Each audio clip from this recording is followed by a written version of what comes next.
Assalamualaikum warahmatullahi wabarakatuh. Alhamdulillahirrabbilalamin. Wabihi nasta'in wa ala umur di dunia waddin. Wassalatu wassalamu ala asrofil anbiya wal mursalin wa ala alihi wa sahbihi ajma'in amma ba'du.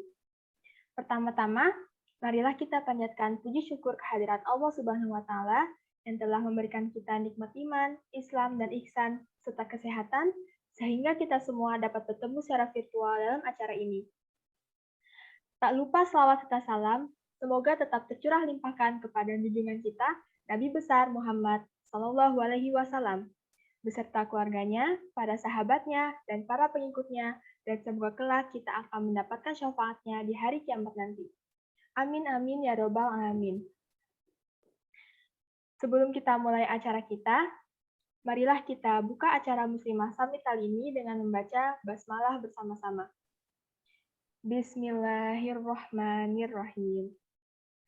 Perkenalkan, saya Salsabila selaku pembawa acara pada acara Muslimah Summit kali ini mengucapkan selamat datang di Muslimah Summit dengan tema 101 Skincare dan Kosmetik. Dan selanjutnya, sebelum memasuki acara pada hari ini, izinkan saya selaku pembawa acara untuk membacakan susunan acara Muslimah Summit pada hari ini. Yang pertama ada pembukaan, yang kedua ada pembacaan tilawah dasari tilawah, dilanjut dengan perkenalan moderator, pembacaan CV pembicara, lalu dilanjutkan dengan sesi materi dan tanya jawab, selanjutnya dilanjutkan dengan dokumentasi dan terakhir penutupan. Selanjutnya acara kedua yaitu pembacaan ayat suci Al-Quran oleh Sierra Barokatillah. Untuk Sierra, waktu dan layar dipersilahkan.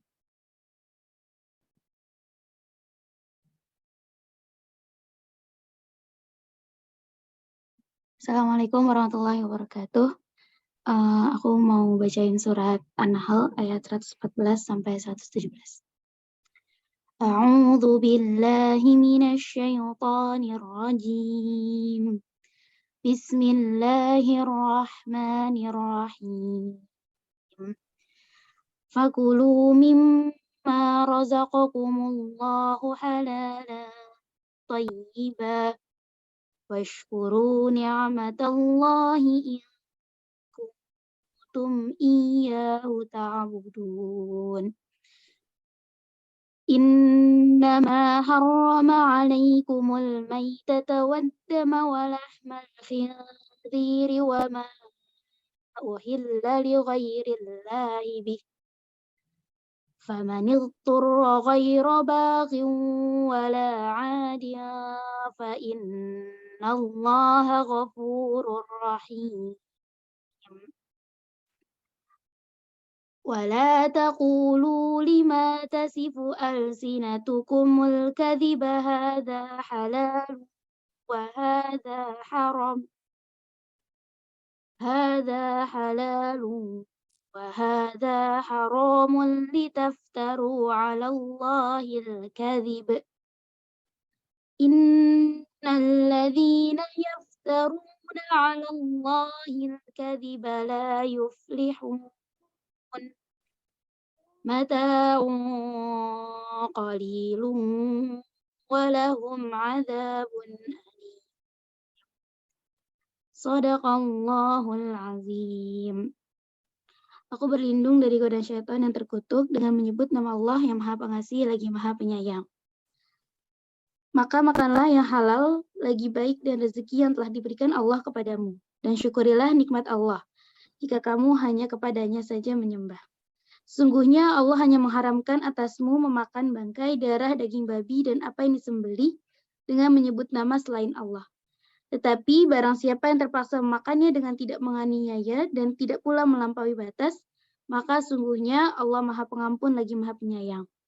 Dan janganlah kamu mengatakan terhadap apa yang disebut-sebut oleh lidahmu secara dusta. Ini halal dan ini haram, untuk mengada-ngadakan kebohongan terhadap Allah. Sesungguhnya orang-orang yang mengada-ngadakan kebohongan terhadap Allah tiadalah beruntung. Itu adalah kesenangan yang sedikit, dan bagi mereka azab yang pedih. Maha benar Allah atas segala firman-Nya. Assalamualaikum warahmatullahi wabarakatuh.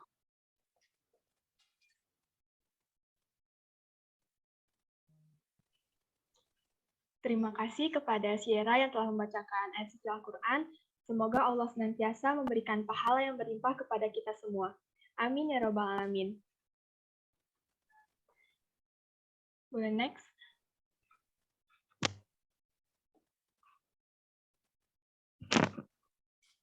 Dan akhirnya kita sampai di acara inti, yakni penyampaian materi oleh pembicara kita, yaitu oleh Ibu Lady Yulia SSI MSI, yang akan dipimpin oleh moderator kita, Sarah Adila Rahma. Oleh karena itu, untuk sesi selanjutnya, saya serahkan kepada Sarah. Untuk Sarah, layar dan waktu dipersilakan. Terima kasih kepada Salsa selaku MC kita hari ini. Alhamdulillahirrabbilalamin. Segala puji bagi Allah Subhanahu wa Ta'ala yang telah melimpahkan rahmat dan karunia-Nya sehingga kita semuanya alhamdulillah bisa berkumpul di Muslimah Summit hari ini. Baik, hari ini aku senang banget nih teman-teman semua. Alhamdulillah bisa menemani teman-teman semua lagi di acara Muslimah Summit. Sebelumnya perkenalkan, namaku Sarah dari Prodi Kimia 2020 dan saat ini alhamdulillah berkesempatan untuk memandu diskusi kita pada siang hari ini bersama narasumber kita dari Badan Penyelenggara Jaminan Produk Halal yang saat ini sudah bersama-sama dengan kita dalam forum Zoom ini, yakni Ibu Lady Yulia. Sebelumnya saya mau menyapa dulu Ibu Lady Yulia. Bagaimana kabarnya Ibu hari ini? Alhamdulillah sehat, Sarah. Sarah apa kabar? Alhamdulillah, sama Ibu, alhamdulillah sehat dan baik, dan tentunya sangat senang bersemangat banget nih bisa berdiskusi bersama dengan Ibu dan juga bersama dengan teman-teman semua. Baik, untuk selanjutnya pada sesi materi kita kali ini kita kan akan membahas mengenai skincare dan kosmetik nih Bu. Nah, mungkin boleh kita awali dulu ya Bu ya dengan sebetulnya apa sih yang dimaksud dengan skincare dan kosmetik itu? Gitu. Kemudian waktu dan layar kami persilahkan. Baik, Sarah.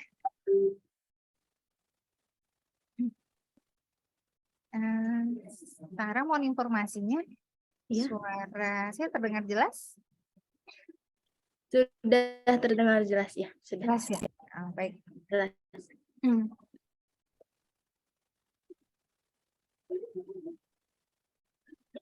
Baik, Assalamualaikum warahmatullahi wabarakatuh. Waalaikumsalam. Alhamdulillahirrahmanirrahim. Senang sekali hadir bisa bersama Sarah dan tim Muslimah Summit 2022 ya. Dalam forum yang berbahagia ini, semoga kita selalu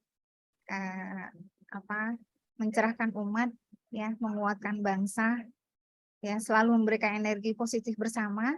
Insya Allahnya hari ini kita hadir dalam suatu tema khususnya terkait kosmetik, ya, skincare, kosmetik dan kaitannya dengan kosmetik halal tentunya. Puji dan syukur senantiasa kita panjatkan ke Tuhan yang Maha Kuasa, Allah Subhanahu wa Ta'ala, yang senantiasa melimpahkan rahmat dan karunia-Nya kepada kita bersama. Kemudian salawat ring salam semoga selalu tercurah bagi Nabi Muhammad SAW beserta keluarga dan sahabat. Tentunya sahabat-sahabat hebat ya. Hari ini semoga Allah berkehendak kita mendapatkan syafaatnya Rasulullah di akhir zaman. Amin ya Rabbal. Amin. Nah, Sarah, sebagaimana tema yang diberikan oleh panitia, saya akan mencoba mengulas ya sedikit tentang apa itu skincare dan kosmetik ya. Sarah, boleh nggak kalau share screen-nya sendiri? Oh, boleh, boleh Ibu kalau seandainya lebih itu ya. Lebih leluasa sendiri rasanya. Ya, baik, ya, baik Ibu, dipersilakan untuk share screen. Bentar ya Sarah.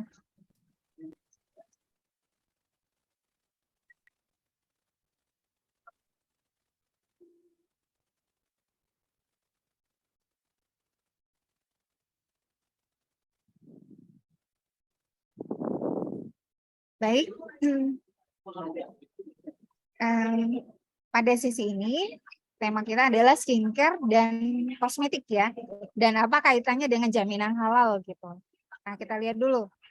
Sebelum kita menilik sebetulnya apa yang menjadi titik kritis halal daripada kosmetik gitu. Nah, kita lihat itu apa itu skincare dan apa itu kosmetik. Nah, berbicara skincare itu adalah serangkaian kegiatan yang bertujuan untuk perawatan kulit yang mendukung kesehatan dan kecantikan kulit. Ya. Nah, jadi kalau tujuannya adalah untuk mendukung kesehatan dan kecantikan kulit. Nah, sedangkan kalau kosmetik itu apa? Nah, kosmetik adalah bahan atau sediaan yang dimaksudkan untuk digunakan pada bagian luar tubuh seperti epidermis, rambut, kuku, bibir, dan organ genital bagian luar atau gigi, dan membran mukosa mulut terutama untuk membersihkan. Ya, jadi kita garis bawahi dulu ya, Saraya di sini. Tujuannya membersihkan, mewangikan, mengubah penampilan, dan atau memperbaiki bau badan atau melindungi atau memelihara tubuh sehingga tetap pada kondisi baik. Nah, itulah yang dimaksud dengan kosmetik. Nah, kemudian jenis-jenis kosmetik seperti apa gitu ya. Nah, ini ada kosmetik untuk bayi, kosmetik untuk keperluan mandi, kosmetik untuk mata, kosmetik untuk rambut, wangi-wangian, make up, dan lain-lain. Nah, jenisnya banyak ya, sesuai dengan ketentuan yang ditetapkan oleh BPOM. Nah, sekarang kita masuk ke hakikatnya. Nah, apa sebetulnya yang menyebabkan manusia itu butuh perawatan? Ya, butuh perawatan dan butuh bahan untuk merawatnya. Berarti kalau proses untuk merawatnya adalah di skincare dan kosmetik adalah bahan yang dibutuhkan untuk melakukan perawatannya atau produk ya. Nah, hakikatnya adalah untuk memenuhi kebutuhan kesehatan dan kecantikan kulit di sini. Kebutuhannya adalah hakikatnya memenuhi kebutuhan kesehatan dan kecantikan kulit. Nah, kalau bicara kesehatan, berarti tentu ada standar keamanan produk ya. Nah, standar keamanan produk ini kriterianya seperti apa? Tentu menyehatkan dan tidak mengandung zat yang berbahaya.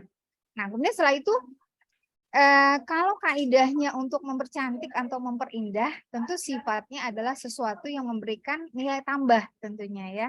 Jadi kosmetik sesuatu yang memberikan nilai tambah daripada sebelumnya, karena tujuannya adalah memenuhi kaidah mempercantik atau memperindah kulit atau rambut. Nah, itu adalah hakikat dari kosmetik. Nah, sekarang ini begitu banyak ya artinya distorsi ya dalam memenuhi kebutuhan kosmetik. Nah, sebelum kita lihat ke sini, kita ini dulu ya. Nah, jadi di pergeseran ketika pemenuhan kebutuhan kosmetik terkadang tidak sesuai dengan hakikatnya gitu. Nah, harusnya kan tadi hakikatnya adalah memenuhi kebutuhan kesehatan atau memperindah atau mempercantik kulit ya atau rambut gitu. Namun kita melihat saat ini terjadi perdagangan bebas global ya, di mana kalau di Indonesia diberlakukan 2015 masyarakat ekonomi ASEAN ya, yang dimulai dengan masyarakat ekonomi ASEAN pada tahun 2015. Nah, di masyarakat ekonomi ASEAN dimaksud itu sudah mulai tidak ada yang namanya batas wilayah peredaran produk gitu. Jadi kalau sekarang kita kenal peredaran produk itu bisa kita belinya online ya, ada marketplace gitu ya. Terus juga ketika perdagangan bebas, maka aturan perdagangan di suatu negara mereka tidak bisa menyebabkan saya maunya produk ini saja gitu, tidak bisa ya. Jadi harus mengikuti ketentuan perdagangan internasional. Nah, ketika perdagangan bebas diberlakukan, tentunya kompetisi pasar itu semakin beragam gitu ya. Produsen akan semakin mengupayakan bagaimana pelanggannya makin banyak, makin diminati dan makin mempunyai alasan pelanggan untuk memilihnya. Nah, sehingga berkembanglah kemajuan teknologi pengolahan produk yang memanfaatkan banyak sumber-sumber bahan ya, termasuk bahan-bahan yang berasal dari hewan yang diharamkan seperti babi atau bahkan limbah manusia dan bahan-bahan lainnya, termasuk bahan-bahan yang berbahaya. Nah, mengapa teknologi ini berkembang ya karena kompetisi tadi gitu. Nah, ketika tidak ada suatu standar yang ditetapkan, maka tentu produsen akan lebih memperhatikan adalah bagaimana kos produksi yang murah ya, tentunya bahan-bahan yang murah, tetapi terlihat dampaknya bagus gitu. Nah, ini yang menjadi alasan dasar ya mengapa produk-produk yang distorsi itu terjadi gitu. Nah, kita balik ke sini. Mengapa distorsi dalam memenuhi kebutuhan kosmetik itu terjadi dipengaruhi beberapa faktor. Pertama, salah tujuan dan sasaran ya. Jadi misal tujuannya adalah memenuhi, hakikatnya adalah untuk kesehatan dan memperindah kulit gitu ya. Mungkin hakikatnya pada dasarnya siapapun yang menggunakan kosmetik itu pengen seperti itu gitu. Tetapi bisa jadi karena mungkin harganya mahal atau misalkan pengen cepat atau terlihat tampil berbeda sehingga tidak lagi mempertimbangkan kesehatannya, lebih kepada tampilannya gitu. Terus juga ketika bicara tampilannya terkadang banyak yang diabaikan gitu. Nah, terus kita lihat lagi apa saja. Nah, misal juga ketika seseorang menggunakan kosmetik ada perasaan kok saya kayaknya kulitnya nggak putih ya gitu. Gimana supaya tetap bisa putih kayak orang-orang yang diinginkan gitu. Sehingga muncullah suatu psikologis yang sifatnya dia itu menginginkan sesuatu tapi sesuatu yang tidak wajar sehingga tidak lagi memikirkan urusan kesehatan tapi lebih berpikir gimana tujuannya tercapai, mengabaikan hal-hal yang tadinya keamanan produk, bahkan kehalalan dari produk itu sendiri. Nah, atau faktor lainnya, kurangnya pengetahuan dan pemahaman. Nah, mungkin kalau kurang pengetahuan dan pemahaman ini mungkin umum ya kita ketahui selama ini. Sebelum informasi masif seperti sekarang, pada era 2010-an itu begitu banyak kosmetik yang beredar dengan bahan-bahan yang berbahaya dan bahan-bahan yang tidak halal, tetapi masyarakat tidak begitu tahu gitu ya. Nah, berarti ini memang dipengaruhi oleh kurangnya pengetahuan dan pemahaman. Nah, kita lihat apa saja contoh kosmetik yang berbahaya tadi, di mana yang tidak memenuhi jaminan keamanan dan kehalalan produk gitu ya. Nah, di sini seperti make up mengandung merkuri misalnya, kemudian ada kosmetik yang mengandung plasenta babi, atau bahkan saking orang itu pengen sesuatunya sudah tidak memikirkan banyak hal ya. Jadi sesuatu yang tidak lazim yaitu menggunakan serum yang berasal dari unsur manusia. Nah, mengacu kepada yang tadi berarti begitu begitu kompleksnya ya permasalahan pengolahan teknologi produk khususnya di bidang kosmetik gitu. Nah, berarti kalau kita memilih kosmetik wajib halal enggak gitu ya. Nah, kita lihat apakah memang harus wajib halal kalau kita memilih kosmetik gitu. Nah, tentu pertimbangannya kalau yang kita inginkan adalah aman dan halal ya, aman dan halal. Nah, kalau mau kosmetik yang aman dan halal, tentu wajib berlabel halal. Nah, mengapa wajib berlabel halal? Nah, kita lihat apakah benar kosmetik yang berlabel halal itu aman? Apakah benar kosmetik yang berlabel halal itu dijamin kehalalannya? Nah, coba kita lihat ya. Nah, kosmetik yang berlabel halal ya, jadi kalau kita melihat bagaimana suatu kosmetik itu bisa berlabel halal ya. Jadi kalau kosmetik berlabel halal berarti dia sudah melalui serangkaian proses. Nah, berarti dia sudah memiliki apa? Pertama sudah memiliki izin keamanan produk ya, izin edar, kemudian memiliki sertifikat halal gitu. Nah, ketika sudah memiliki izin edar, ya, kemudian memiliki sertifikat halal, maka produk kosmetik yang akan diedarkan ini wajib mengajukan izin pencantuman label dulu, ya. BPOM ya, izin pencantuman label. Nah, ketika mengajukan izin pencantuman label, sudah melewati proses audit keamanan produknya, ya, audit keamanan produk kosmetiknya, dan audit jaminan produk halalnya. Nah, dalam hal ini tentu kosmetik berlabel halal itu mempunyai identitas ya berlabel halal. Nah, kita lihat ya. Kita lihat apa persyaratan suatu kosmetik, suatu produk kosmetik untuk mengajukan sertifikat halal. Pertama tentu harus memiliki aspek legal, ya. Nah, mengapa harus memiliki aspek legal? Dipastikan setiap produk kosmetik yang diproduksi secara legal dengan ketentuan cara produksi kosmetik yang baik, ya. Itu diatur oleh BPOM dan Kementerian Kesehatan, ya. Itu nggak boleh misalkan seseorang, saya mau bikin kosmetik rumahan gitu, ya udah saya lokasinya pindah ke sana ke sini, itu nggak boleh. Dipastikan dia memiliki aspek legal. Nah, aspek legal sekarang itu adalah nomor induk berusaha. Nah, nomor induk berusaha itu data daripada pelaku usaha dimaksud, di mana alamatnya, siapa pemiliknya, apa saja produknya, bahannya dari mana, segala macam itu dituangkan dalam data aspek legalnya, ya. Nah, jadi kalau sekarang seorang pelanggan misal pengen tahu nih, ini perusahaan ini bener nggak sih gitu ya. Nah, ini dia bisa ketik NIB-nya, maka nanti akan terinformasi data-data dari perusahaan dimaksud gitu. Nah, terus apalagi yang menjadi dasar sesuatu perusahaan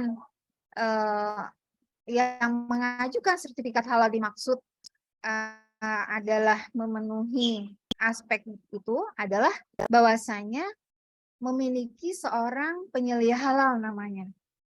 Memiliki seorang penyelia halal. Nah, apa itu penyelia halal? Itu adalah orang yang bertanggung jawab untuk proses produk halal. Ya. Nah, jadi orang dimaksud adalah bertanggung jawab untuk proses produk halal. Nah,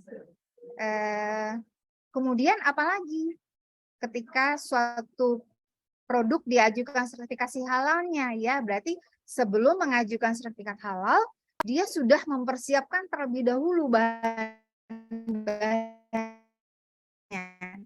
ya, wajib halal, proses produknya juga wajib halal. Nah, seperti itu. Nah, terus kita cek lagi ya. Tadi ada 3 ya, punya aspek legal, punya penyelia halal ya, punya orang yang bertanggung jawab untuk proses produk halalnya, kemudian bahan-bahannya halal dan proses produknya halal. Nah, kalau sudah semua, maka dapat mempersiapkan persyaratannya tadi dan segala dokumen yang dibutuhkan. Nah, apa saja dokumen persyaratannya? Itu ada surat permohonan, formulir pendaftaran, ya aspek legalnya tadi NIB, kemudian penyelia halalnya. Dokumen penyelia halalnya ada apa? Ada KTP, keputusan penetapan penyelia halal, sertifikat pelatihan. Nah, terus daftar nama produk ya. Jadi kalau kosmetik ada merupakan salah satu kategori produk yang wajib sertifikat halal, di mana daftar nama produknya harus disampaikan semua, dilampirkan semuanya. Kemudian daftar bahan yang digunakan, kemudian ada suatu dokumen ya, yang namanya dokumen sistem jaminan produk halal. Nah, ini boleh dibilang seperti dokumen mutunya perusahaan untuk jaminan produk halalnya. Jadi dia akan menuangkan di situ komitmennya bagaimana, proses produksinya bagaimana, dan semuanya. Nah, terus caranya gimana ya? Cara untuk proses sertifikasi halalnya. Nah, semua dokumen ini diajukan ke BPJPH melalui aplikasi Si Halal. Nah, kalau sudah nanti akan ada auditor ya yang datang ke pelaku usaha untuk melakukan audit. Nah, auditornya itu dari mana? Dari lembaga pemeriksa halal. Nah, kalau auditnya udah selesai, maka akan difatwakan oleh Majelis Ulama Indonesia. Kemudian berdasarkan fatwa dimaksud, BPJPH akan menerbitkan sertifikat halalnya. Seperti itu. Nah, kita lihat ini adalah aplikasi Si Halal ya. di mana pelaku usaha akan membuat akun, kemudian mengupload dan mengentry ya dokumen-dokumen persyaratan permohonan sertifikasi halal. Nah, ini contoh sertifikat halal sekarang. Jadi kalau misalkan nanti di barcode ini, maka akan keluar data pada pelaku usaha. Nah, ini tata caranya seperti yang tadi. Jadi pelaku usaha membuat akun dulu, ya. Setelah membuat akun, maka pelaku usaha itu akan melakukan entry ya terhadap persyaratan dokumen yang diajukan tadi. Nah, jadi demikian untuk proses pendaftaran sertifikasi halalnya.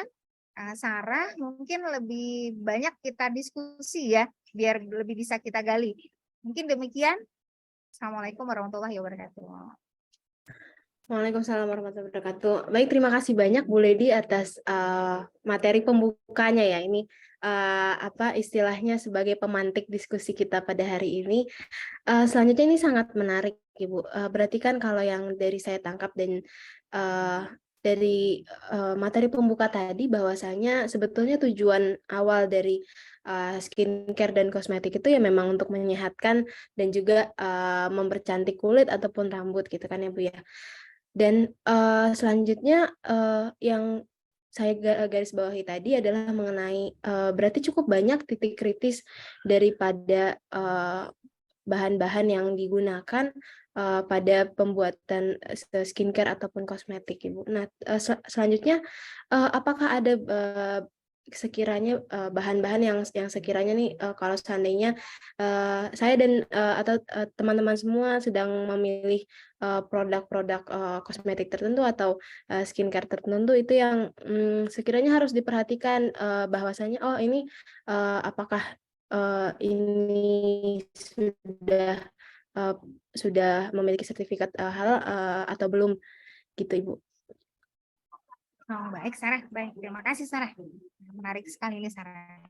Jadi emang apalagi kalau sekarang ya, kayaknya kalau nggak pakai pelembab, nggak pakai apa namanya sunblock, kayaknya nggak ini ya, nggak pede ya buat keluar ya Sarah ya, benar nggak sih? Iya, sekiranya begitu ya Bu ya. Ya apalagi artinya anak-anak remaja kekinian ya kayaknya udah punya style sendiri. Kayaknya kalau saya tuh kebutuhan kosmetiknya itu adalah ini dan itu gitu ya. Nah, berarti ini adalah bahan yang memang produk yang sehari-hari kita gunakan ya, berarti itu meresap ke kulit gitu. Nah, kalau dalam ketentuan kita sebagai umat muslim ya, secara syariat Islam apa yang kita makan, yang kita gunakan itu wajib halal gitu. Nah, wajib halal ya karena tentunya halal itu adalah suatu persyaratan dasar ya untuk sesuatu yang kita makan atau yang kita gunakan gitu. Karena akan dampaknya adalah kepada diri kita sendiri kalau kita tidak mengindahkan itu tentunya. Nah, sejauh ini apa yang harus kita perhatikan ketika kita membeli produk gitu? Apakah memang Sarah, maaf sebentar ya. Iya, baik sudah. Apakah memang ketersediaan produk yang ada saat ini sebegitunya gitu ya, sebegitu banyak bahan yang mengkhawatirkan gitu ya. Nah, ini tidak lain karena latar belakangnya itu adalah pertama tadi ketersediaan bahan yang sifatnya cepat ya, cepat pengaruhnya, terus juga jadi misalkan kalau kita bicara kosmetik kan kita kenal biasanya bahan-bahan berasal dari tumbuhan ya, kayak misalkan dari bengkoang atau dari beras ya kalau zaman dulu ya. Nah itu kok sekarang kok kayaknya nggak begitu masif gitu orang menggunakan bahan-bahan itu gitu. Banyak kan sekarang kan serum dan segala macam gitu ya. Karena pertama dari segi kemudahan atau praktisnya gitu. Nah, ketika itu berarti kan butuh penyiapan yang sifatnya adalah tahan lama dan segala macam. Nah, kalau seperti itu kan nggak praktis ya untuk masyarakat kekinian ya. Nah, itu. Terus juga apalagi terus udah masyarakat kita tuh pengen serba praktis, terus begitu juga artinya pengen yang cepat hasil gitu, yang cepat hasil. Nah, kalau yang cepat hasil ini itu orang-orang sains kayaknya paham banget deh Sarah. Orang-orang sains paham banget nih ini sahabat-sahabat MIPA UI ya di sini ya. Tentu orang-orang yang lingkupnya tidak jauh daripada produksi kosmetik ya tentunya ya. Jadi kalau kita tahu kalau kosmetik itu bahan-bahannya tentu berdekatan atau suatu reaksi itu mudah berlangsung ketika sifatnya itu memang sesuai dengan yang dibutuhkan gitu. Nah, jadi kalau bicara bahan kosmetik itu cocoknya dari mana saja. Jadi kalau kita bicara untuk kulit, tentu bahan-bahannya itu berasal dari komponen kulit juga gitu. Atau misalkan kayak kolagen misalnya, nah kolagen yang dari tulang juga bisa ya. Nah kolagen itu dianggap bisa memberikan elastisitas buat kulit ya, kulitnya terlihat teksturnya lebih untuk penuaan dini ya seperti itu ya. Nah kalau bahan-bahan dimaksud itu bisa berpotensi dari babi tentunya. Nah, mengapa seperti itu? Ya karena dari bahan dasarnya juga ketika berbicara kulit tentu sumbernya juga dari makhluk hidup itu sendiri gitu. Itu akan cepat reaksinya gitu. Jadi kalau kita contoh misalnya kalau misalkan ada orang luka bakar dulu ya atau segala macam itu ketika misalkan basisnya orang tidak memperhatikan ketentuan syariat Islam, ya ketentuan halal haram, pasti udah berpikirnya kulitnya diganti sama kulit apa gitu. Nah, tentu berpikirnya, oh ini dokternya langsung mikir, oh ini kulit babi nih, saya harus ambil kulit babi. Karena memang ketersediaan bahan-bahan untuk yang seperti itu memang banyak dari kulit babi. Gitu. Nah, mengapa? Karena ternyata ketika kulit babi digunakan untuk pengobatan seperti itu ininya cepat gitu, sembuhnya cepat dan menyatunya cepat dengan tubuh manusia gitu ya. Begitu juga ketika diambil sumber-sumber daripada bahan babi yang lainnya. Jadi misalkan kalau ada lipstik tuh ya, lipstik itu yang mengandung lemak babi, lemak stearat misalnya. Nah, itu dia akan mampu mengikat senyawa flavornya itu lebih bagus ya, mengkilapnya lebih terlihat alami gitu ya. Nah, terus juga tidak kaku gitu tekstur lipstiknya itu cocok dengan kulit manusia gitu. Jadi lebih lembut gitu, seperti terlihat seperti itu. Dan kalau pakai lips gitu kan terkadang ada yang bongkahannya itu kayaknya gampang kering dan segala macam. Nah, ketika menggunakan lemak ya khususnya lemak babi, nah itu terlihat lebih bagus gitu. Atau misalkan begitu banyak juga bahan-bahan yang orang berpikirnya oh ini kayaknya bahan-bahan manusia itu juga lebih berdampak bagus gitu. Nah, nanti Sarah juga bisa searching nih. Coba lihat di internet ini serum yang berasal dari plasenta babi atau plasenta bayi. Aduh, nauzubillah itu banyak banget gitu. Nah, mengapa orang sampai terpikir untuk memanfaatkan itu? Ya karena itu tadi pertama pengen dampaknya cepat, terus dan juga berpikir tuh harganya murah gitu ya. Nah, apalagi kalau pemanfaatan sesuatu yang berasal dari tulang babi misal gitu, tulang babi atau kulit babi. Tulang babi atau kulit babi sering dimanfaatkan sebagai gelatin ya. Jadi kalau kita bicara gelatin itu adalah bahan yang manfaatnya banyak sekali ya, bisa sebagai pengental, pengenyal, emulsifier, sebagai pengikat ya, atau sebagai banyak sekali manfaatnya ya, apalagi untuk kosmetik dan bahan-bahan tertentu gitu. Nah, itu gelatin itu bisa berasal dari mana? Bisa berasal dari tulang dan kulit. Tulang dan kulit mana? Tulang dan kulit sapi, kambing, atau babi. Nah, terus kok kenapa potensi tulang dan kulit babinya tinggi gitu ya? Banyak gitu seperti itu.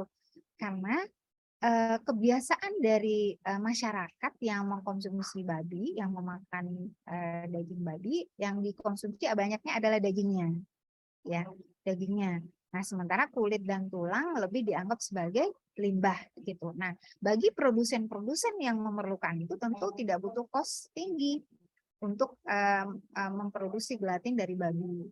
Nah, sedangkan manfaat daripada gelatin itu tuh juga cukup luar biasa banyak gitu. Nah, jadi Sarah tentunya dengan kondisi sekarang dan alhamdulillah nih Sarah sekarang ini udah begitu banyak kosmetik berlabel halal ya. Kalau tahun 2010-an mungkin kita baru kenal satu brand ya yang halal ya. Tetapi sekarang karena begitu masifnya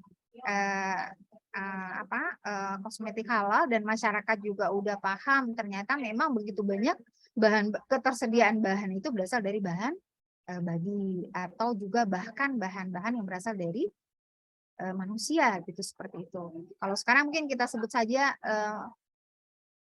produk sampo, sabun atau make up sendiri gitu ya.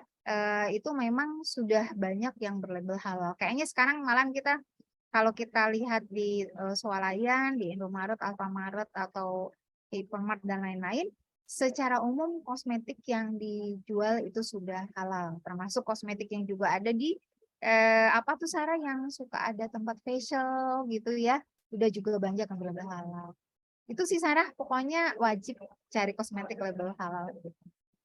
Ya, baik, terima kasih Bu Lady atas atas tanggapannya. Kan berarti kalau dari yang saya tangkap tadi Bu, bahwasanya memang ada banyak sekali yang perlu diperhatikan gitu ya Bu ya, dalam kita memilih produk skincare dan kosmetik, dan ternyata dari pemaparan Ibu tadi mengenai hakikat apa sih sebenarnya itu kosmetik dan juga apa sih sebenarnya itu skincare, ternyata kosmetik itu tidak sesempit itu definisinya ya Bu ya, melainkan sangat luas yang mana juga mencakup seperti produk-produk sabun, sampo dan yang sejenisnya begitu. Nah, selanjutnya Ibu, kan kalau dari yang saya dan juga teman-teman mungkin perhatikan saat ini kan juga banyak tuh Bu yang brand-brand kosmetik dan juga brand-brand skincare yang mengklaim bahwasanya produk-produk mereka adalah produk-produk vegan gitu Bu, atau yang mana berbasis dari semuanya adalah nabati begitu. Nah, terus dari beberapa yang ada di pasaran ini yang saya dan juga teman-teman lihat begitu Bu, ada beberapa yang memang belum berlabel halal gitu, namun dia dengan klaimnya mengklaim bahwasanya produknya adalah vegan atau memang semuanya berasal dari tumbuhan begitu. Nah, dengan tadi bahwasanya banyak titik kritis halal yang memang bisa jadi sumber-sumber dari komposisi kosmetik tersebut adalah dari hewan yang diharamkan atau dari limbah manusia sendiri gitu Bu. Bagaimana kita jika seandainya kita ada berkebutuhan nih untuk menggunakan produk kosmetik yang mengklaim vegan ini, apakah kita tetap perlu memperhatikan label halalnya atau sekiranya bagaimana ya Bu ya? Baik Sarah, terima kasih ya Sarah. Ya. Sarah, jadi begini, tadi kita bicara bahan ya Sarah ya. Jadi sekarang kita masuk ke proses produk halalnya gitu ya. Jadi kalau berbicara kosmetik ya, jadi Sarah mungkin kalau kita pergi ke pabrik kosmetik ya, pabrik kosmetik itu bahan-bahannya banyak betul sekali, banyak sekali. Jadi misalkan satu jenis kosmetik itu berapa jenis bahan yang dibutuhkan gitu. Jadi misalkan produknya lipstick misalnya ya, lipstick atau misalkan lotion gitu ya. Lotion itu lotion itu ada zat aktifnya, atau kemudian ada komponen pewarnanya, pengikatnya. Terus juga kalau udah seperti itu belum tentu dia bisa digunakan gitu. Butuh yang namanya adalah untuk memastikan dia bisa dioles di kulit. Kalau misalkan dia bentuknya adalah kaku, nah dioles di kulitnya kan susah. Berarti kan dia butuh lemak gitu. Jadi kalau dalam proses produksi itu semuanya menjadi satu kesatuan. Jadi ketika bahan-bahan itu misalkan satu produk butuh 30 bahan. Jadi kalau untuk bahan kosmetik itu sangat banyak gitu ya. Jadi pencampurannya sangat banyak. Meskipun sesungguhnya kalau kita berbicara bahan dasarnya, mungkin bahan dasarnya 10 gitu. Tetapi ketika A sama B dicampur menghasilkan ini. Kemudian terbentuk AB gitu. Nah, AB ini nanti dibutuhkan juga gitu. Terus campur lagi menjadi ini. Nah, ketika misalkan bahan-bahannya berasal dari tumbuhan semua. Ya. Jadi kita mungkin mencoba membuat kosmetik alami ya, bahannya dari tumbuhan semua. Kita gunakan langsung nih Sarah, misal gitu ya. Nah, maka itu bisa gitu. Misalkan ada dari mentimun, tomat, pokoknya bahannya bahan-bahan tumbuhan semua gitu, bengkoang, segala macam gitu. Nah, tetapi sifat dari bahan-bahan dimaksud itu adalah tidak awet ya, bisa digunakan pada waktu itu, dia tidak awet. Nah, bagaimana menjadikan suatu bahan tumbuhan ini pertama awet ya? Berarti ada bahan yang ditambahkan. Terus bagaimana bahan yang tumbuhan ini tidak membuat aromanya itu nggak enak? Karena bahan-bahan tumbuhan potensi dia bereaksi dengan udara, terus dia menyebabkan berkembangnya bakteri di situ itu sangat tinggi. Nah, oleh karena itu butuh juga flavornya, pewanginya gitu ya, pemberi aromanya di situ. Nah, ketika semua ini disatukan, maka butuh bahan, apakah bahan tambahan itu bisa pengenyal, pengental, ya pengemusi, atau lain-lain gitu yang, atau pengawet yang sifatnya adalah agar membuat bahan yang kita ekstrak tadi betul bisa kita gunakan dengan waktu yang lama, masa simpannya lama, praktis dan menarik. Nah, ini yang menarik, ini yang paling banyak banget menggunakan bahan tambahannya, apalagi flavor. Nah, berbicara flavor, namanya kosmetik itu kayaknya nggak ada flavor. Ya, kosmetik itu secara umum ada rasa-rasanya, ya, ada pewanginya, ya, ada pemberi aromanya, gitu ya. Nah, ini butuh namanya bahan penolong. Nah, bahan penolong itu adalah bahan yang diperlukan ketika proses produksi, tetapi dia tidak terdeteksi di produk akhir, ya. Itu cenderung biasanya adalah enzim. Ya, enzim biasanya. Jadi kalau produk kosmetik itu murni adalah bahan-bahan alam, itu sangat kecil sekali kemungkinan. Kemungkinannya membutuhkan produk-produk mikroba. Karena kalau berbicara flavor itu misal nih, misalkan bunga kenanga ya, bunga kenanga kan wangi sekali, wangi banget ya Sarah, ya. Diekstrak wangi. Terus disimpan begitu aja bisa enggak? Artinya akan mengalami Nggak bisa, paling nanti bau, terus udah nggak enak lagi segala macam. Maka butuh bahan tambahan supaya wanginya nggak cepat hilang. Berarti dia butuh pelarut supaya zat aktif yang menyebabkan dia wangi itu tetap tersimpan. Terus dia butuh zat pengikat supaya itu tetap terikat dengan komponen dasar daripada kosmetik tadi.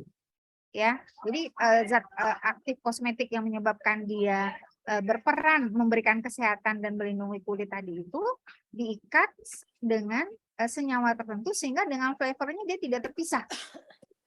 Ini butuh zat zat tambahan atau zat penolong gitu, seperti itu. Nah, jadi dalam hal ini yang namanya zat aditif ya atau zat tambahan ya.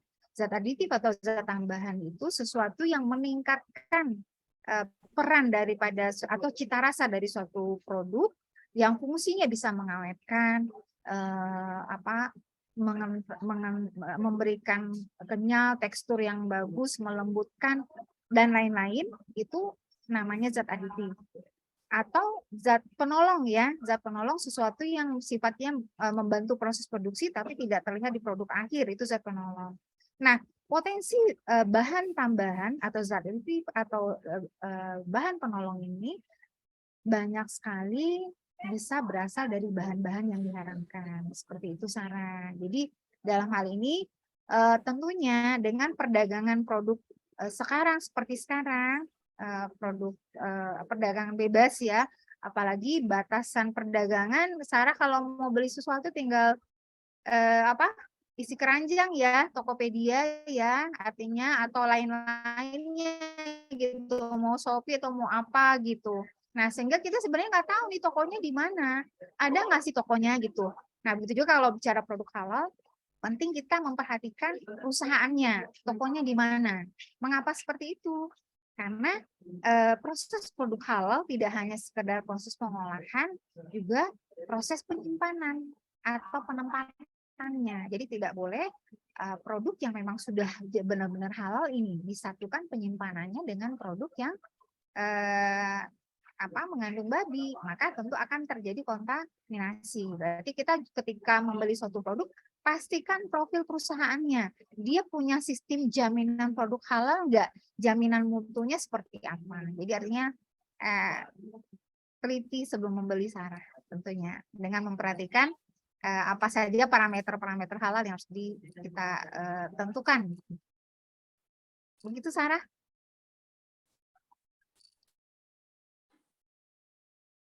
Oke, baik. Terima kasih banyak, Ibu Lady. Jadi, ya betul bahwasanya terlepas dari memang seperti jika komposisinya adalah berasal dari unsur-unsur nabati, belum tentu prosesnya ya, Bu ya.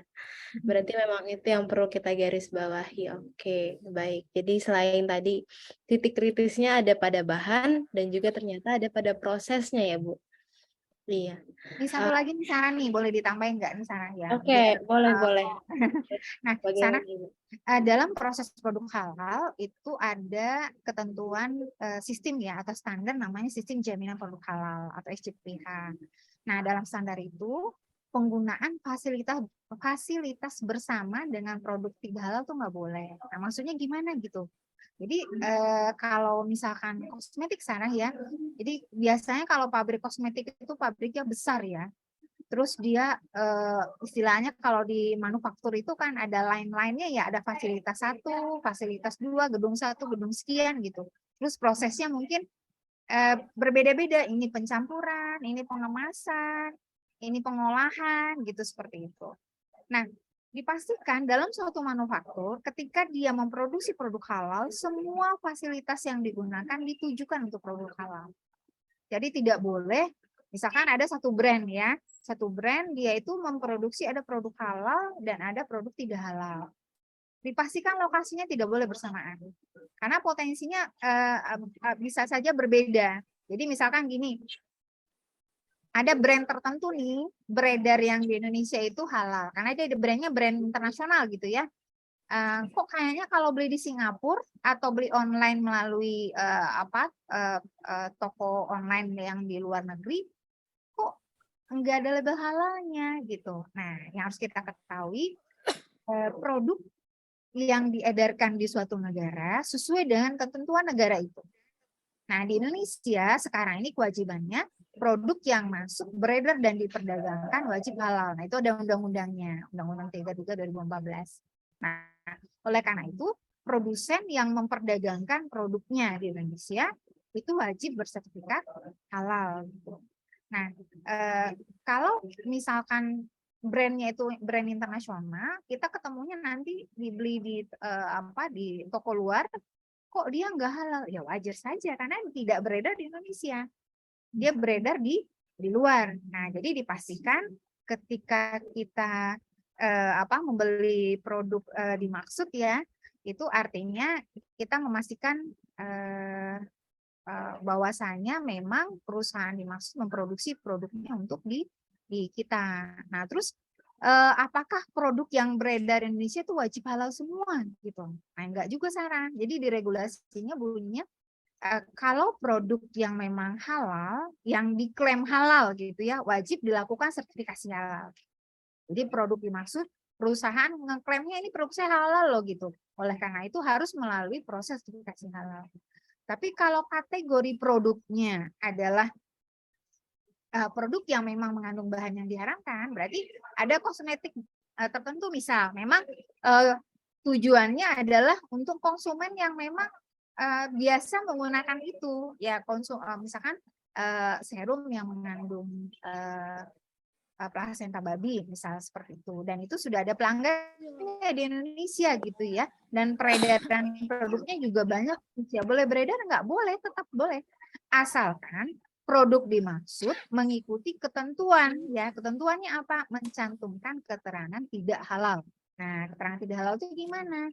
Berarti di produk itu dia harus mencantumkan keterangan tulisan di situ mengandung babi dan ada logo kepala babi berwarna merah. Itu sesuai dengan ketentuan BPOM ya. Jadi harus ada label itu.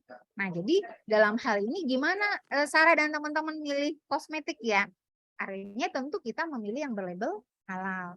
Nah, terus kalau misalkan ada kosmetik yang ternyata labelnya adalah tulisan mengandung babi dan ada logo kepala babi berwarna merah. Nah, ini berarti penempatannya ketika di swalayan harus dipisahkan. Ya. Jadi di sini juga ada kewajiban daripada jasa penjualan ya, seperti toko-toko hypermart dan lain-lain ya, ketika mereka memang ada menjual produk yang mengandung bahan yang diharamkan, wajib ditempatkan terpisah ya. Terpisahnya batasannya apa? Adalah dipastikan tidak jadi kontaminasi dengan yang sebelahnya, seperti itu. Jadi begitu juga penyimpanannya. Jadi kalau misalkan di swalayannya dipastikan di gudangnya tidak, meskipun di displaynya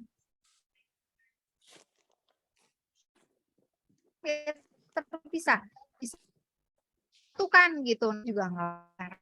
Nah, jadi seperti itu. Jadi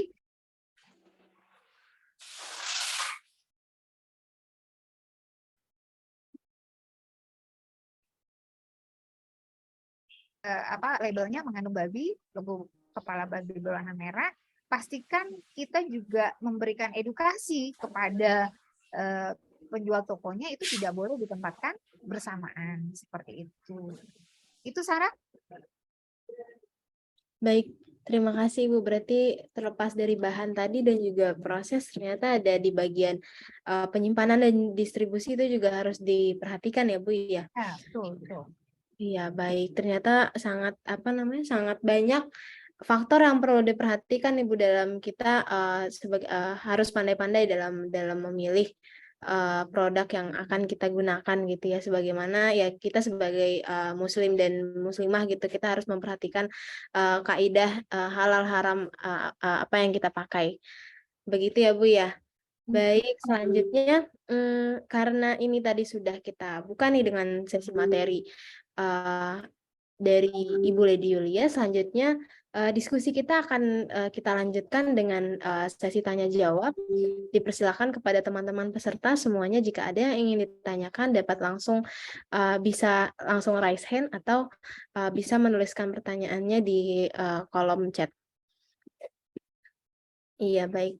Oke, baik. Terima kasih. Sekarang ada teman kita, Anissa. Kepada Anissa Puspa, sudah raise hand. Ini boleh mau on mic atau tulis di chat? Saya izin on mic, bisa? Iya, boleh. Terima kasih kepada Kak Anissa, dipersilakan. Baik, terima kasih atas kesempatannya. Bismillahirrahmanirrahim. Assalamualaikum warahmatullahi wabarakatuh. Terima kasih kesempatannya ya Kak Sarah telah mengizinkan saya untuk bertanya. Saya izin bertanya kepada Bu Lady. Ada satu pertanyaan dari saya, yaitu apakah jika produk skincare atau kosmetik yang sudah mendapat label halal dari negara asalnya apakah perlu tetap mendapatkan label halal dari Majelis Ulama Indonesia yaitu MUI? Karena kan dari negara asalnya sudah dapat nih. Apakah tetap perlu begitu? Dan yang saya amati sekarang ada fenomena benda elektronik diberi sertifikat halal begitu pada saat ingin membeli produk. Nah, apakah itu juga berlaku untuk sertifikasi halal di benda-benda selain makanan begitu, yang selain kulkas maksud saya. Terima kasih. Terima kasih kepada Kak Anissa atas pertanyaannya. Jadi ada 2 pertanyaan pembuka nih.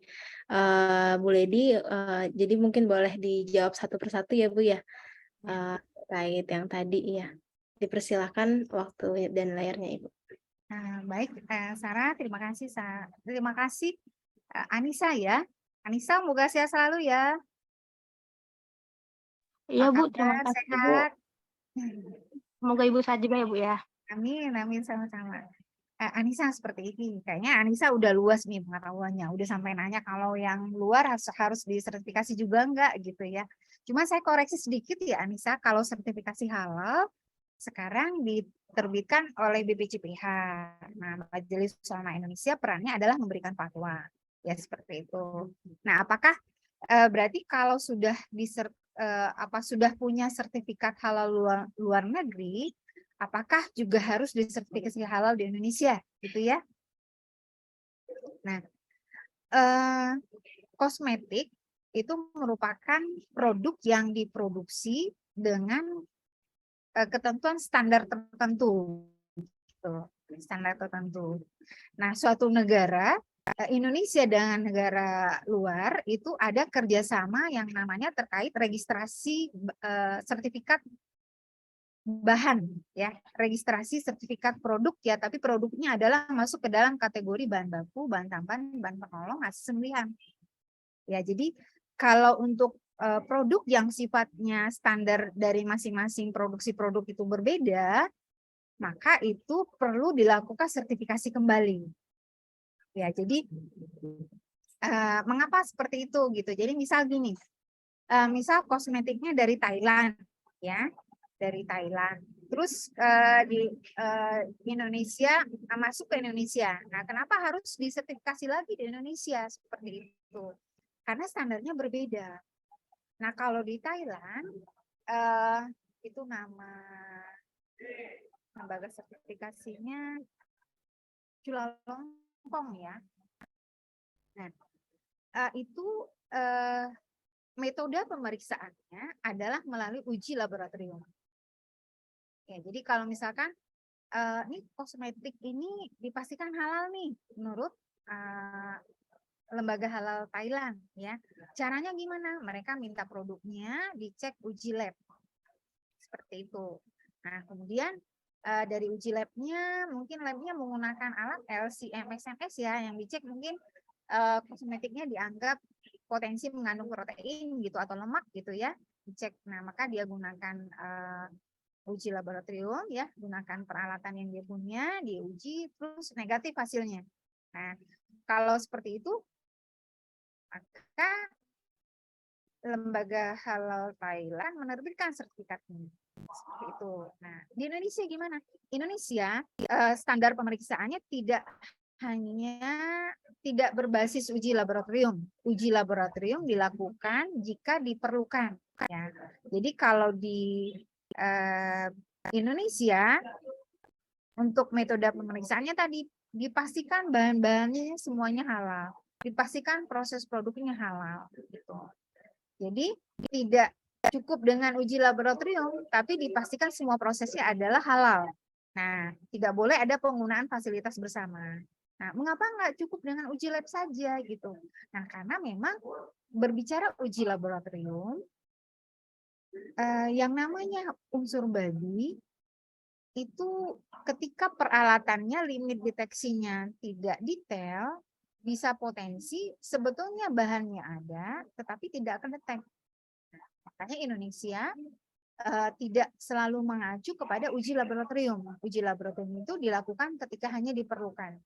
Karena sekarang ini memang teknologi pengujian, peralatan pengujian untuk produk halal itu masih istilahnya masih proses terus berkembang ya. Jadi belum seperti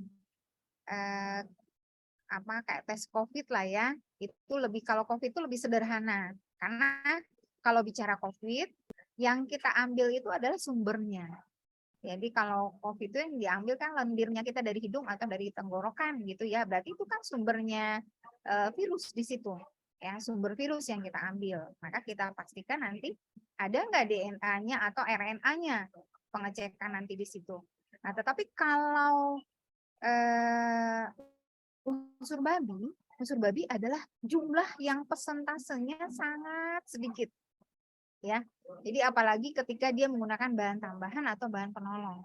Nah, ketika dia sangat sedikit, bagaimana kemampuan teknologi pengujian laboratorium bisa mengidentifikasi ini gitu. Nah, kalau alatnya terbaru ya, tentu dia mampu mendetek ya. Kalau kayak PCR yang terbaru sekarang real time PCR, terus ada LCM, SMS, RMS dan segala macam ya. Nah, itu bisa mendeteksi link deteksinya sampai sekian sekian mikro dan segala macam itu bisa ya, mikroliter dan segala macam itu bisa. Tapi ketika peralatan laboratoriumnya ternyata memang masih sederhana, jadi potensinya sebetulnya ada tapi dia tidak mampu mendeteksi. Nah, berarti potensinya ketika produk luar dimaksud standarnya tidak sama, berpotensi kemungkinan tentu ya ketika standar berbeda tentu berpotensi ada persepsi produk yang berbeda. Nah, oleh karena itu maka perlu dilakukan sertifikasi ulang kembali di Indonesia.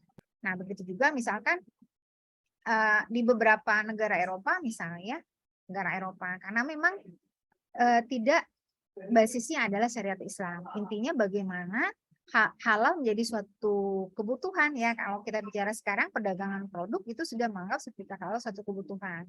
Tetapi karena sertifikasi halal di sana belum menjadi bagian penting di negara, sehingga ketika prosesnya juga dilakukan semampunya gitu. Ada juga yang ketika sertifikasi halalnya ketika yang memproduksinya Muslim udah dianggap halal, atau ketika dia sudah berusaha mencontoh bagaimana produksi secara orang Muslim dianggap halal, padahal kadang sumbernya, kontaminasinya segala macam. Nah, di sini berpotensi ketika yang udah dianggap halal oleh luar negeri ternyata nggak halal setelah kita cek di sini. Nah, ini akan berisiko ketika melakukan pengawasan. Jadi kan kita di Indonesia seringkali ada pengawasan produk ya, karena masyarakat kita memang menuntut seperti itu. Memastikan bahwasanya tidak beredar produk-produk yang dimaksud gitu ya. Nah, kalau kita tidak melakukan istilahnya adalah keseragaman standar dimaksud, maka berpotensi produk yang sebetulnya sudah bersertifikat halal akan ditemukan nanti dia mengandung bahan yang diharamkan. Nah, itu yang pertama. Sarah, boleh diingatkan nggak yang kedua apa dari Anissa? Ya, baik. Terima kasih Bu Ledi atas jawabannya dan tanggapannya mengenai pertanyaan pertama dari Kak Anissa. Mungkin nanti Kak Anissa kalau mau menanggapi kembali dipersilakan ya untuk menuliskan di kolom chat. Demikian kita beralih ke pertanyaan yang kedua nih Bu dari Kak Anissa. Jadi kalau yang tadi saya dengar dari Kak Anissa bahwasanya saat ini ada di pasaran mengenai produk non kosmetik, produk non makanan begitu, yang mana salah satunya adalah produk elektronik. Nah, namun itu juga disertifikasi halal begitu Ibu. Dan apakah itu juga termasuk urgensi yang diperlukan dan juga diatur dalam undang-undang atau bagaimana ya Bu ya gitu? Baik, Sarah. Terima kasih Sarah untuk tambahan penjelasannya. Jadi gini, sertifikasi halal di undang-undang ya, itu tujuannya jelas. Tujuannya memberikan keamanan, kenyamanan, keselamatan, dan jaminan ketersediaan produk halal di masyarakat. Ya, itu tujuannya. Terus yang kedua memberikan nilai tambah bagi pelaku usaha. Itu tujuan untuk melakukan sertifikasi halal. Nah, apakah semua produk di sertifikat halal? Nah, jadi pengertian produk di undang-undang itu ada dua, ya. Produk itu adalah barang dan jasa. Barang dan jasa terkait apa? Makanan, minuman, obat, kosmetik, produk kimia, produk biologi. Sarah, izin sebentar ya. Ya, Sarah. Nah, jadi gini.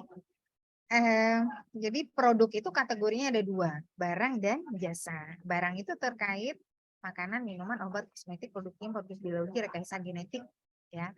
Jasa itu terkait penyembelihan, penyimpanan, penjualan, penyajian, pendistribusian, pengolahan, pengemasan. Nah, itu jasa. Nah, apakah semuanya wajib sertifikasi halal? Ya? Yang wajib itu yang ada titik kritis halalnya. Itu saran. Yang wajib itu adalah yang ada titik kritis halalnya. Nah, yang ada titik kritis halalnya itu yang gimana? Ya, yang turunan hewan atau yang olahan tumbuhan tadi ya, terus olahan berpotensi apa? Bentar ya. Iya, tidak apa-apa Ibu, dipersilakan.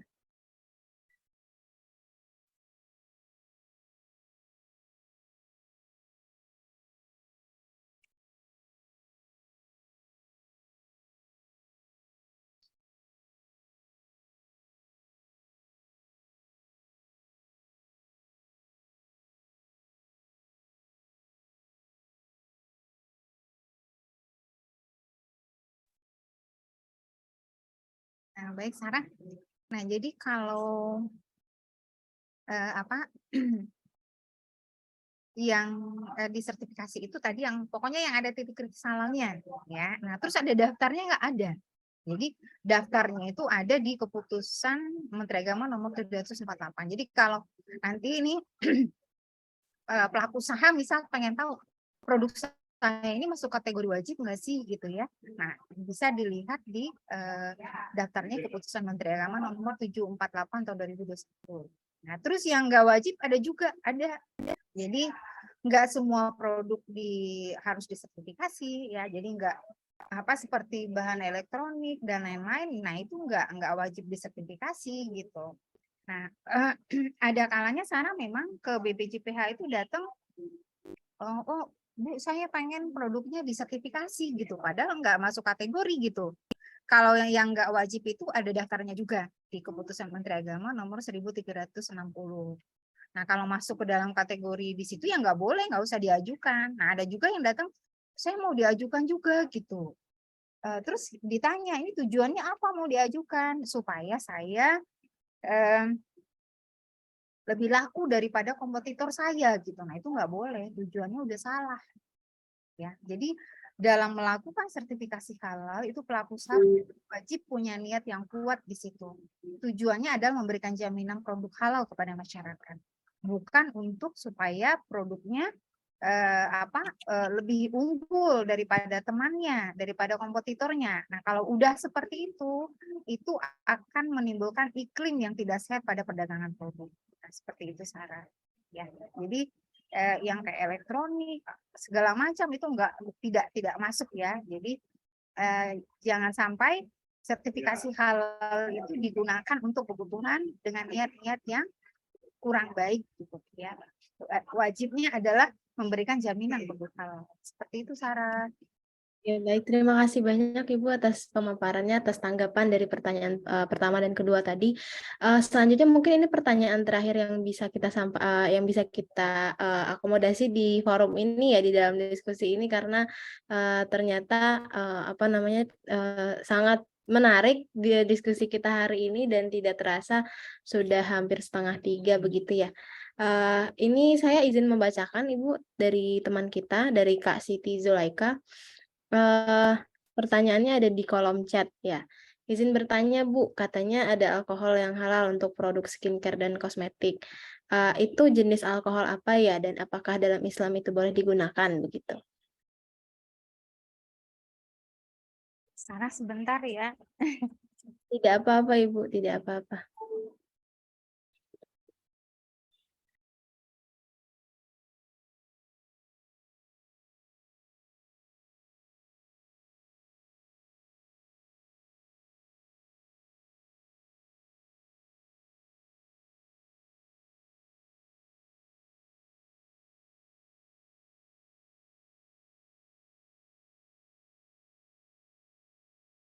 Sarah mohon maaf ya, ini karena lagi di outdoor jadi Sarah gini, kalau berbicara alkohol mana yang diharamkan gitu ya. Iya. Nah, kalau berbicara alkohol kita kembali ke yang sifatnya adalah sesuatu yang memang sifatnya khamar, maka itu adalah tidak diperkenankan ya. Nah, khamar itu apa? Khamar itu adalah zat yang sifatnya memabukkan, sesuatu yang sifatnya memabukkan. Khamar itu lebih kepada sifat yang memabukkan. Nah, zat apa yang sifatnya memabukkan itu kaitannya dengan alkohol. Nah, alkohol yang memabukkan itu adalah alkohol yang berasal dari fermentasi. Zat yang mengandung gula. Ya, seperti beras, apalagi buah-buahan ya, kurma, anggur atau lain-lainnya, ya, atau tape juga bisa. Oh Ya. iya. Nah, jadi alkohol yang dihasilkan dari proses fermentasi, kemudian ketika dikonsumsi ya, diminum, maka dia akan menyebabkan mabuk. Ya, mabuk itu apa maksudnya? Mabuk itu masuknya tadi alkohol ke dalam tubuh, kemudian alkohol dimaksud menyebabkan terbentuknya suatu senyawa di dalam tubuh yang menyebabkan fungsi daripada sarafnya tidak berfungsi sebagaimana seharusnya, ya. Jadi sarafnya menutupi kemampuan dia untuk membedakan mana yang benar, mana yang salah. Nah, itulah yang di kondisi orang dikatakan mabuk ya ketika dia meminum alkohol seperti itu. Nah, itu jenis alkohol fermentasi itu masuk ke dalam khamar dan haram. Ya, itu tidak boleh. Nah, terus bagaimana dengan kosmetik alkoholnya? Nah, ketika sesuatu itu bukan khamar ya, itu boleh digunakan untuk proses produksi dan boleh digunakan untuk produk ya. Jadi jangankan jadi alkohol misalkan untuk obat nih ya. Obat itu ada zat aktif ya, zat aktifnya itu ternyata larutnya cuma dalam alkohol, nggak bisa dalam yang lain gitu ya. Jadi kan ada zat kalau orang kimia paham ya, zat aktif produk dia itu nggak bisa berdiri sendiri, harus dalam pelarutnya gitu. Nah, ternyata pelarut yang baik untuk dia disimpan itu adalah memang etanol, misal gitu. Etanol. Tapi dipastikan etanolnya etanol teknis ya, dan dalam kadar aman untuk diminum. Ya, untuk dikonsum, untuk digunakan gitu ya, diminum ya. Nah, itu biasanya obat. Nah, meskipun kadarnya lebih dari 0,5%. Jadi kalau fatwa Majelis Ulama Indonesia, etanol teknis itu boleh digunakan di proses produksi. Jadi misalkan gini, produknya kayak kita ekstrak bahan alam nih, dimaserasi bersama etanol. Ya, etanolnya etanol teknis nih ya, bukan etanol fermentasi 70% misal. Terus itu ketika selesai diekstraksi, etanolnya wajib tidak ada ya, wajib tidak ada. Jadi kalau untuk dia minuman wajib tidak wajib dihindarkan ya, dibuang etanolnya, tidak digunakan lagi, dan maksimum terdeteksi di produk akhir minumannya adalah 0,5%. Nah, itu fatwa MUI ya. Nah, bagaimana dengan kosmetik ya? Nah, memabukkan itu untuk fermentasi ketika dia itu diminum ya. Etanol teknis boleh diminum untuk obat untuk kondisi yang diizinkan. Jadi bisa aja kadarnya tinggi dari 0,5%. Boleh asal sesuai dengan fatwa MUI. Karena obat itu bukan untuk diminum. Kalau yang namanya minuman dikonsumsi dalam jumlah yang banyak ya sebagai minuman. Tapi kalau obat kan tidak dikonsumsi dalam jumlah sedikit. Maka tentu tidak akan memberikan efek yang berbahaya. Nah, kalau dia etanol teknis untuk kosmetik, dia tidak diminum, tidak memberikan efek apa-apa, itu boleh digunakan. Ya, seperti itu Sarah. Oke, baik. Terima kasih, Bu. Berarti Halal, intinya halal. Ya. Jadi kalau ada hand sanitizer yang menggunakan etanol teknis boleh. Terus juga kita pencuci muka pakai Pakai toner ya, Bu? membersih toner ya, ada yang mah boleh gitu. Asal jangan diminum, sekarang nggak boleh ya, diminum tuh nggak boleh. Bukan mabuk, rumah sakit perginya ya nggak boleh itu. Ya. Iya. Oke, baik. Terima kasih Ibu atas tanggapannya. Selanjutnya ini ternyata memang sangat-sangat menarik ya Bu ya diskusi kita pada siang menuju sore hari ini. Dan ini sepertinya ada satu teman kita lagi Bu dari Kak Siti Unilam yang sepertinya memang sudah penasaran ini Bu. Mungkin boleh Ibu tanggapannya mengenai pertanyaan dari Kak Unilam. Ini di yang terakhir ini pertanyaannya ada dua. Yang pertama di kolom chat ini, apakah label halal bisa mempengaruhi harga dari suatu skincare, Ibu? Karena saat ini diketahui bahwasanya harga skincare itu sangat bervariatif gitu kan, dan jika ia mempengaruhi, kenapa hal itu bisa terjadi, gitu. Terus yang kedua, ingin bertanya apakah kosmetik dan skincare halal bisa jadi belum tentu sah jika dipakai untuk berwudu gitu, Bu? Kalau yang saya tangkap mungkin ini pertanyaannya dari Kak Unilam seperti, apakah kan, misal skincare ada yang waterproof gitu ya, Bu, ya, ada yang tidak menyerap air atau ada yang lain-lain. Nah, mungkin boleh, Bu, tanggapannya, mengenai pertanyaan dari Kak Unilam ini. Nah, boleh. Mungkin pertanyaan kedua dulu ya, Sarah, ya boleh ya. Baik. Jadi Baik, kalau Ibu. persyaratan kosmetik halal juga tidak menutupi pori-pori, ya. Jadi Oh, artinya ini bentuknya lemak semua gitu ya. Terus tertutup pori-pori segala macam itu enggak juga enggak boleh. Kalau berarti kalau mau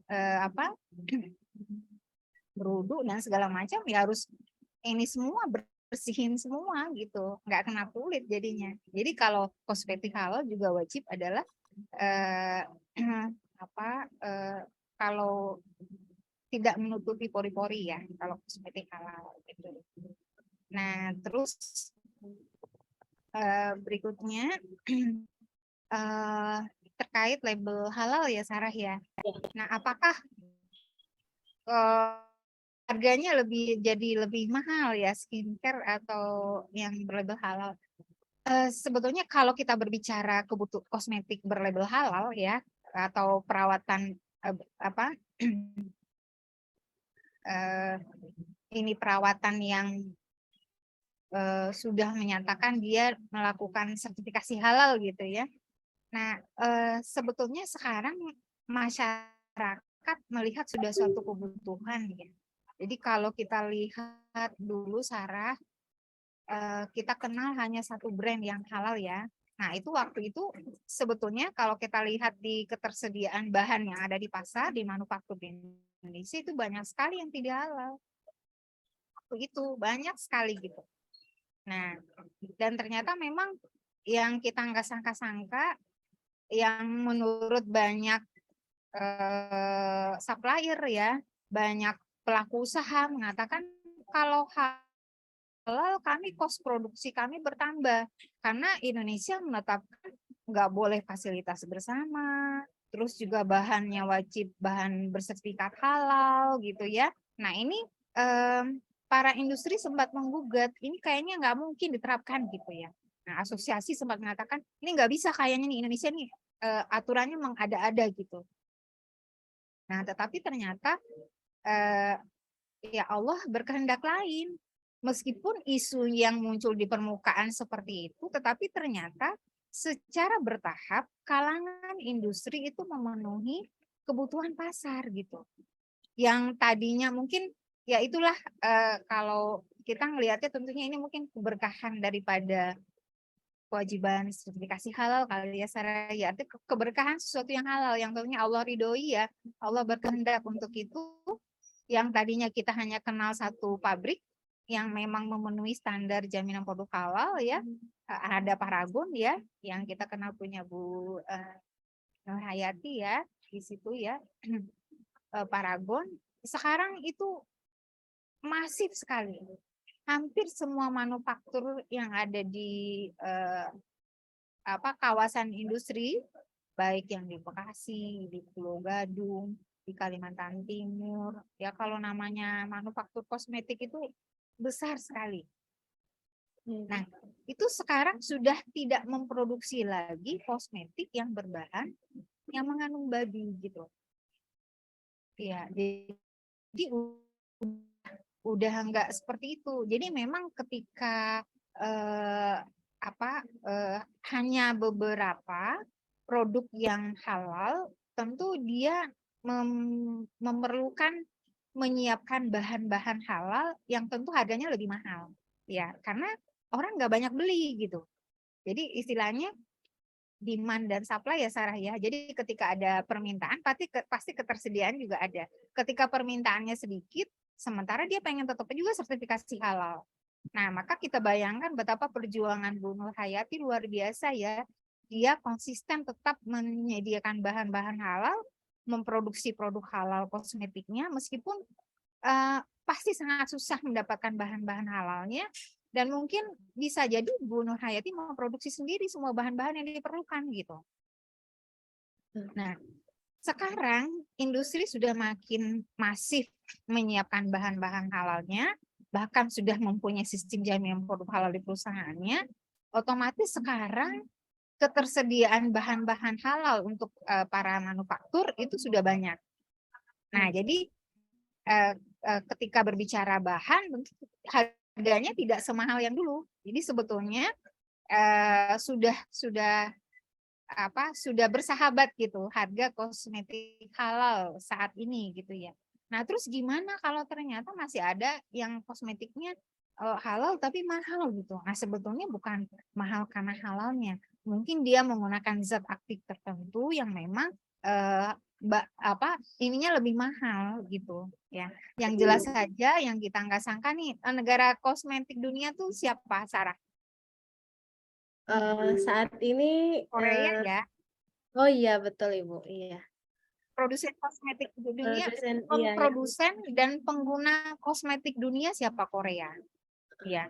Nah, Korea saja itu sekarang sudah sangat masif memproduksi kosmetik halal. Ya. Karena mereka juga merasakan, Sarah, kalau menggunakan kosmetik yang berasal dari babi, ya, yang mengandung lemak babi, misal stearat atau kolagen babi atau lain-lain semuanya, memang bagus, glowingnya bagus digunakan oleh manusia gitu. Tapi pengaruhnya juga, mudaratnya juga pasti banyak. Ya, mudaratnya juga banyak di situ. Jadi nggak hanya terlihat bagus ya. Dan itu juga ternyata nggak dirasakan nggak kita hanya yang muslim merasakan betapa manfaat kosmetik itu luar biasa gitu, manfaat kosmetik halal itu luar biasa. Yang non muslim pun berlomba-lomba mendaftarkan ke BPJPH. Jadi Korea itu pelanggan tetap BPJPH, Sarah, yang sering mendaftarkan kosmetik halalnya ke BPJPH. Bahkan sudah beberapa kali meminta untuk melakukan kerjasama luar negeri dengan Indonesia untuk berbagai macam kerjasama sertifikasi halal. Apa ada yang kelewat, Sarah, jawabannya? Sejauh ini tidak, Ibu. Alhamdulillah tidak. Mungkin kalau seandainya dari Kak Unilam ada yang masih belum jelas begitu dari jawabannya, ataupun dari Kak Siti Zulaika dan tadi Kak Anissa, jika masih belum jelas tanggapan dari Ibu Lady, jika ada yang masih penasaran nih, ada yang masih ingin ditanyakan, atau dari teman-teman semua yang lain, mungkin teman-teman dari LDMI lainnya, jika ada yang ingin ditanyakan, dipersilakan. Sebelum kita beralih ke sesi berikutnya, yang mana sesi penutupan begitu. Oke, baik. Dari Kak Anissa sudah sangat jelas begitu, Ibu. Dari Kak Unilam juga sudah jelas ya. Oke, sepertinya sudah Ibu, sejauh ini diskusi kita memang sangat asyik ya Bu ya, dan ternyata mengenai skincare dan kosmetik halal tidak sesederhana itu, dan ya kalau dari yang saya tangkap memang bukan sekedar dari bahan ataupun hanya dari proses dan juga penyimpanan begitu ya Bu ya. Baik, mungkin dari Bu Lady ada closing statement untuk 1 menit Ibu, dipersilakan. Baik, terima kasih Sarah. Lanjut ke saya. Baik, dalam mengkonsumsi atau menggunakan produk, pastikan kita membeli menggunakan produk berlabel halal. Ya, tidak hanya makanan, minuman, kosmetik, produk kimia, produk biologi, rekayasa genetik, pastikan semuanya itu berlabel halal. Nah, mengapa seperti itu? Karena halal tidak hanya sekedar persyaratan dasar untuk kita memilih produk, tapi adalah halal akan mempengaruhi perilaku kita. Baik buruknya perilaku kita tergantung bagaimana kita memilih apa yang akan kita makan atau yang kita gunakan. Jaga diri dan jaga keluarga dengan kita memperhatikan apa yang kita beli atau apa yang kita gunakan. Mari kita gerak bersama. Insya Allah 2024 Indonesia produsen produk halal dunia. Amin ya robbal alamin. Amin. Kata dari saya, mohon maaf atas salah dan hilaf. Assalamualaikum warahmatullahi wabarakatuh. Waalaikumsalam warahmatullahi wabarakatuh. Terima kasih banyak kepada narasumber kita, Ibu Lady Yulia dari BPJPH atas pemaparan dan ilmunya pada siang hari ini. Alhamdulillah semoga bisa bermanfaat bagi kita semua ya teman-teman, dan insya Allah sangat-sangat ini topik yang sangat menarik dan sangat relate pada kehidupan kita setiap hari. Iya, baik selanjutnya untuk sesi berikutnya saya serahkan kepada Master of Ceremony kita hari ini, kepada Salsa, dipersilakan. Baik, terima kasih banyak Sarah sudah membantu jalannya sesi penyampaian materi dan sesi tanya jawab. Dan terima kasih juga kepada Ibu Lady atas waktunya dan ilmunya, dan mudah-mudahan materi yang sudah disampaikan dapat bermanfaat bagi kita semua. Dan alhamdulillah akhirnya kita sampai di ujung acara Muslimah Summit hari ini. Saya selaku MC dan perwakilan dari panitia mengucapkan terima kasih kepada pembicara dan juga seluruh peserta yang telah berpartisipasi dalam kegiatan Muslimah Talk hari ini. Dan mohon maaf bila masih terdapat kesalahan kata dan perbuatan, baik yang disengaja maupun tidak disengaja.